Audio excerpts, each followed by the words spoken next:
Hello everybody, I'm Heath, and in this video we are back doing strategic commentary and analysis on the game of HeroQuest that was played for the first episode of the second season of Dinner and a Board Game. If you haven't already watched that episode, you may want to be aware there will be spoilers here. We'll be taking a look at the episode. We may also be taking a look at the quest book. So if you haven't watched that episode yet, you may want to go and do that. It's here on my YouTube channel. It's an actual play show where we go through and play this HeroQuest quest, but then also be aware that if you're going to be playing this game with your gaming group, you may not want to watch this video because there will be spoilers in it about what is to come. All right, so let's dive back in and see what's going on with this episode. Sure, okay.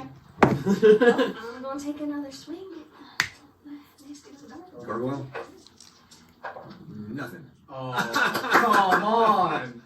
Okay. I would say Again, if you've been following from part one, the party has really had a problem with Megan's inability to do damage, and that is just part of the randomness of the game. Megan failed to do any damage for several turns in a row, and that did definitely hurt the party in this game. Alright, I'm gonna swing for the gargoyle. For two. Two? Come on, I like this guy. I don't, you know? Oh, she got him. It took the barbarian. She had to run from all the way over here. Come over here. Sorry. I'm only good for finding treasure. Good takedown. If the barbarian hadn't had to run all the way across from the other side of the board, I also think things would have gone differently, because then the barbarian could have continued along through the other side of the board, which could have potentially gotten them to the Star of the West faster. The fact that the battle went with the way it did with the gargoyle and the barbarian had to run all the way back around was also definitely something that also hurt the party during this. Oh, is it swift wind time? I want to make a run. Yeah, I'm thinking about swift wind. What does swift wind do for you? No, it doubles how many red dice I can use to move. Yeah. Yeah. It's time to be a high roller.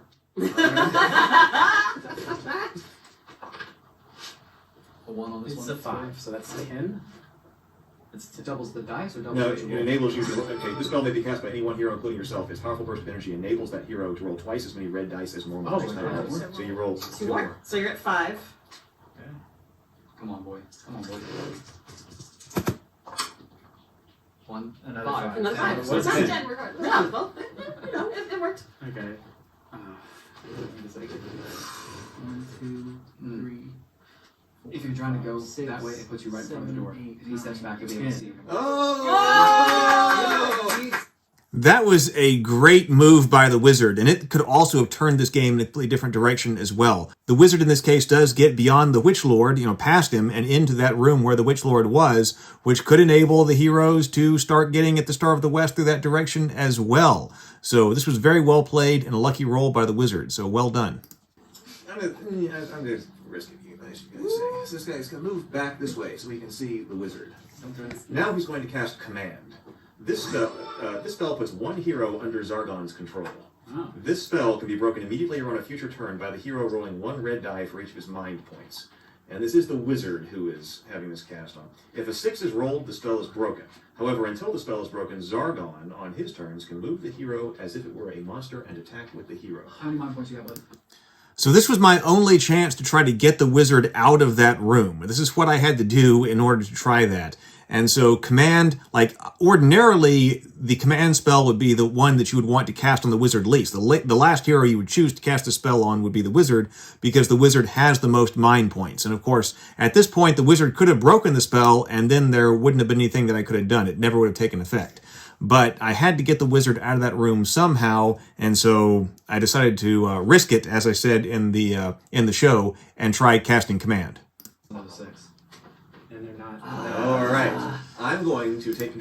So my gamble paid off there. The wizard didn't roll a 6 with, like 6 mind points or something like that. So, all right, then I get control of the wizard, and I get to move him out of that room and also cast spells with him. Major victory for Zargon with that roll. I will move you with 2 red dice. 7. 1, 2, 3, 4. And I'm going to cast a spell. How about Fireball on this dwarf? Okay. This. Nope. Are you sure you don't want Oh, water sorry. of healing? Fireball? Yeah, ball of fire. Ball of flame on the dwarf. That's not water of healing. This spell may be cast on any one monster enveloping in a ball of fire. It will inflict 2 body points of damage. The monster then rolls 2 red dice. For each 5 or 6 rolled, the damage is reduced by 1 point. There's only 6 dice. Roll 6. Nope. Nothing. You lose 2. That was a big play for Zargon there. Not only did I get control of the wizard, but I was able to expend one of the wizard's spells, a very powerful spell, and then also inflict maximum damage with that spell against the dwarf. So very nice move for Zargon here. That turn, that play of the spell went much better than I would have thought. That was the gamble, but it paid off. Another major turning point in the game. All right, but that's it. Back around to Barbarian. So can we kill the wizard? Yeah. Yeah, take him out. Oh, I man. have a question. Yeah. Does he still count as an ally? No, he counts as a monster now. Interesting. Until, so we would have to see if we could get him to break it. Yeah, he'll try to break it on his turn. Which I just want to help you so much, and I can't because I literally only swing swords. I'm almost wondering, it's like if he dies and we pop that potion on him, does he come back out of control? Until he can resist. Yeah. I don't think I'll say. check for whatever. I'm just you gonna check for secret doors. Yeah. Yeah, I'm gonna take. Hold it down. This is You just him by himself. Do right not now. see any secret doors. Okay. Yeah. Okay, so we're always clear. Yep. Always equipped. I wonder if that is the case. If he dies, I hadn't really thought about it. If he dies and then he uses some kind of potion to bring himself back to life, is he still under Zargon's control? I suppose that according to the spell, yeah, he would still have to resist. But on the other hand, I suppose you could make the call that if he dies, then the spell also wears off. I don't know. Anybody else have any thoughts on that? Ordinarily, you don't have the heroes attack the other heroes, but it could be if the other hero is under the control of the Zargon, it might be the case that you have to take him out because they're just not resisting. Perhaps the Barbarian was under Zargon's control and was unlikely to roll any 6s or hadn't been for a while. So what do you think? Does killing the hero remove the spell, or does it keep going? The Witch Lord will remain where he is. Oh, okay. That? Okay. Hey, Which Lord do it? Which Lord do guys. it? How long you got? I'm gonna get us some whiskey. I got all The day. Witch Lord has even longer. So he's on it. So the Witch Lord is in that space going into the door where it was his crypt. And so I do move him later on because I want to get him in position on the secret door. But I think my idea here was that I want to keep him there to keep other heroes from doing that runaround like the wizard was almost very successful at doing if I moved to another space. So now I'm thinking I have to guard that door before I can move down. All right, give it. Let's see what. I don't want to get stuck in some kind of. No. Okay. Okay. 9. Also, zoom. Okay. I'm going to pass the Yeah. Yes. Whoa. The long game, GM. The long Yes, game. queen. Nice. Queen. Good shit. This was also a great play by Megan, using the pass-through rock in order to get into the room past the Witch Lord.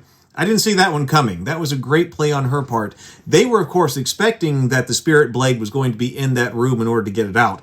But, of course, she could pass on to other rooms from there and ultimately discover the Star of the West. So she could have done it from that direction. Of course, Pass-Through Rock is actually one of the spells that if the Witch Lord does actually get back to that secret passage that ends up blocking the whole adventuring party from getting back to the staircase, that could be used in order to win the game in that circumstance, because if you had the Star of the West and you still had Pass-Through Rock, of course she's spending it right now, but if you still had that, then they would ultimately be able to win the game even if the Witch Lord are blocking the secret door with that spell. But nonetheless, she makes a great play right here that could have gone on to change the game.